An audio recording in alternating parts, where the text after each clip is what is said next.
আমার সাথে যে ধান্দা করবে তার জন্য মিষ্টি, আর আমার শত্রুর সাথে যে ধান্দা করবে তার জন্য বুলেটের বৃষ্টি। আমি শাহজাহান ইসলাম নূর, বাংলাদেশি মুসলমান, মনে রাখো। হ্যালো মুভি লাভার, 2026 সালের রোজারিতে দুটি বিগ বাজেটের মুভি আসতে যাচ্ছে। একটি হলো প্রিন্স আর একটি হলো দম। আশা করা যাচ্ছে বাংলাদেশের ইতিহাসের সেরা একটি বক্স অফিস যুদ্ধ।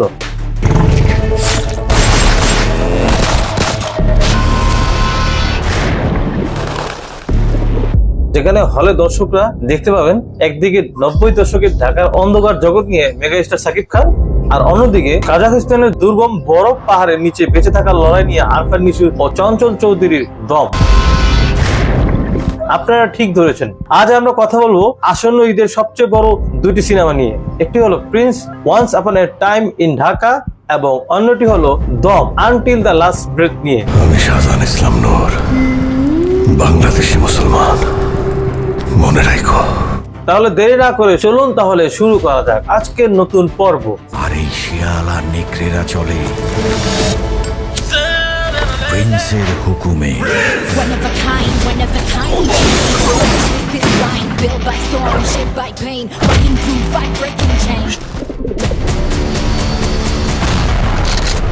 তাহলে শুরুতেই শুরু করা যাক আবু হায়াত মাহমুদ পরিচালিত বিগ বাজার cinema Prince once upon A time in ঢাকাকে নিয়ে। এই মুভিটি ক্রিয়েটিভ ল্যান্ড ফিল্মস এর ব্যানার নির্মিত। এই সিনেমাটি আমাদের ফিরিয়ে নিয়ে যাবে 90 দশকের ঢাকার সেই উত্তাল দিনগুলিতে। সবচেয়ে বড় চমক কি জানেন? ধারণা করা হচ্ছে এখানে সাকিব খান অভিনয় করছেন কুখ্যাত গ্যাংস্টার। এই সিনেমাটি শুধু একটি গ্যাংস্টার মুভি নয়, এটি একটি শহর এবং তার কিংবদন্তির গল্প, যেখানে আন্ডারওয়ার্ল্ডের রাজনীতি, ক্ষমতার লড়াই এবং অপরাধের পাশাপাশি আমরা দেখতে পারবো দুর্দান্ত অ্যাকশন এবং রোমান্সের এক নিখুঁত মিশ্রণ। বিশেষ করে এটি হলো সাকিবিয়ানদের জন্য এই ঈদে প্রিন্স হতে যাচ্ছে এক বিশাল উপহার।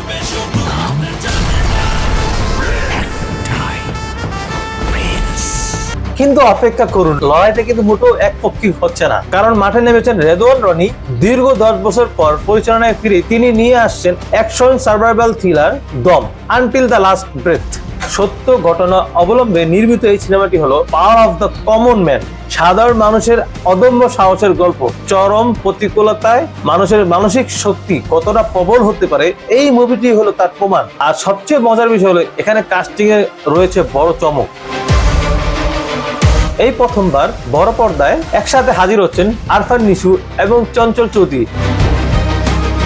সিনেমাটির বেশিরভাগ দৃশ্য শুট করা হয়েছে কাজাখস্তানের মাইনাস তাপমাত্রার বরফে ঢাকা পাহাড়ে। এটি শুধু কোনো মারামারি মুভি নয়, এটি একটি শেষ নিঃশ্বাস পর্যন্ত অস্তিত্ব রক্ষার এক মহা লড়াই, যেখানে এই মুভিতে একটি ফেমাস ডায়লগ রয়েছে, আমি একজন বাঙালি মুসলমান।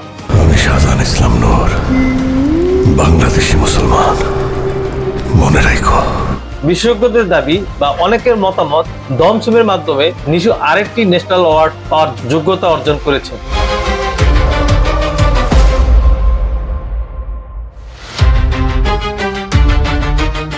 তাহলে এবার শুরু করা যাক আমার মতামত। একদিকে প্রিন্স, অন্যদিকে দম। দুইটি ছবি একটি অন্য চেয়ে কম নয়। যেখানে দেখা যাচ্ছে প্রথমটি সাকিব খানের একটু ভিন্ন রকমের রূপ নিয়ে আসছেন আন্ডারওয়ার্ল্ডের ডন হিসাবে, যেখানে তার আগে তিনি তুফানের মতো ক্যারেক্টার করেছেন, বড় মতো ক্যারেক্টার করেছেন, কিন্তু এই প্রিন্সে তার ক্যারেক্টারটা একটু ভিন্ন থাকবে। আন্ডারওয়ার্ল্ডের দুনিয়াটা কেমন সেখানে তিনি ফুটিয়ে তুলবেন তার অভিনয়ের মাধ্যমে। অন্যদিকে power of the common man Arfan Nishu, সে সবসময় চেষ্টা করেছেন নিখুঁত অভিনয় করার। তার আগে ছিল সুরাঙ্গ সিনেমা, সেটি আপনারা দেখেছেন অলরেডি, সবার কাছে কেমন জনপ্রিয়। না কোনো অ্যাকশন কমার্শিয়াল মুভির জন্য যেটা প্রয়োজন সেই জাতীয় কিছু ছিল না, শুধু ছিল তার অভিনয়।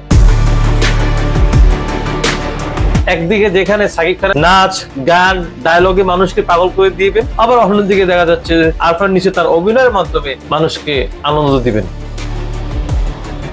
তাহলে এখন দেখার বিষয়, একদিকে ঢাকার আন্ডারওয়ার্ল্ডের ক্ষমতার লড়াই, অন্যদিকে দুর্গম পাহাড়ে সাধারণ একজন মানুষের বেঁচে ফেরার যুদ্ধ।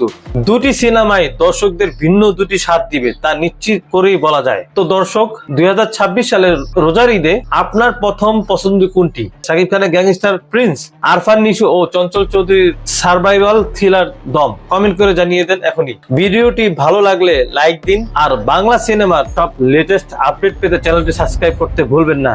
দেখা হবে পরের ভিডিওতে, ততক্ষণের জন্য বিদায়। তাহলে ভালো থাকবেন, সুস্থ থাকবেন, পরিবারকে ভালোবাসবেন। দেখা হচ্ছে পরের কোনো পর্বে। আজকের মতো বিদায় নিচ্ছি ফ্লাওয়ার স্টার চ্যানেল থেকে। Welcome to pink plaza. Sir, আপনি আমাদের কোন সার্ভিসটা নেবেন?